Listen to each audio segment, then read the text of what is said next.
Welcome back, America. We're here with Dr. Zuhdi Jasser.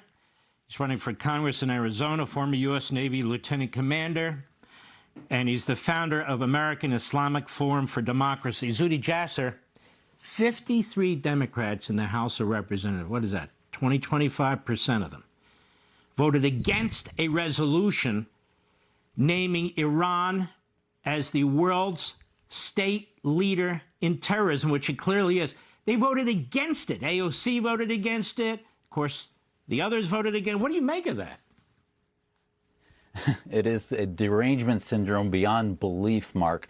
It is un-American. It is basically not beyond the appeasement of Obama and Biden that got us to this point.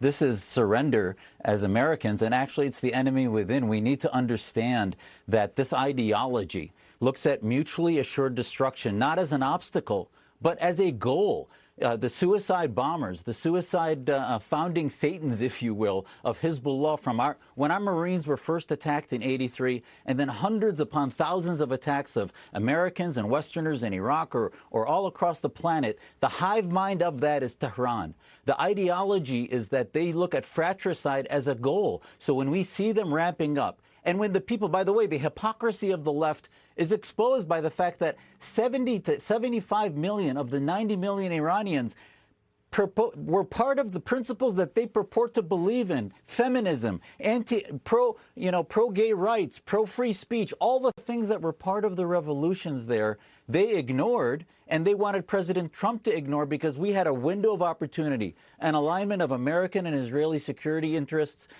with the people of Iran. So all we need to do is kill the beast of Islamism in Tehran, and then allow the people to take back their country, and we are secure. There's an anti-nuclear program then by them allowing the Islamists not to be in power, and then we step back. That's as simple as that. But this mindset, this sort of jihadi Islamist mindset actually has a following, a representation in the Democrat Party, whether it's in New York, whether it's in Dearborn, whether it's in parts of New Jersey and other parts of our country, Plano, Texas, and in the Democrat Party. I mean, can't you at least speak out against Islamist terrorists who've killed Americans? 53 Democrats vote that it's not the #1 sponsor of state terrorism in the world.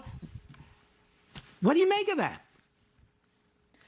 It's the summit of hypocrisy. It's a narcissism in which they work with the Marxist jihadist axis against America. Everything's America's fault. And thank God for President Trump and our military, who saw this window of time, this window of opportunity to actually end the forever wars that the Democrats believe in by letting rampant powers attack us, and actually take this opportunity to surgically knock out the greatest terror threat, the IRGC, which will protect women's rights, free speech, all the things that the left claims to stand for. God bless them, and the left has been exposed. Well, let me say this, and I really mean what I'm about to say. They're giving aid and comfort to the enemy all over the world.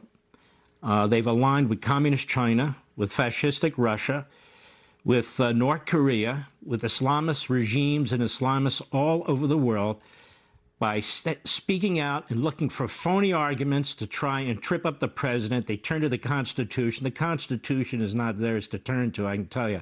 That's just ridiculous. And the fact that they can't even cast that vote should tell all the American people what the Democrat Party actually is. One last thing.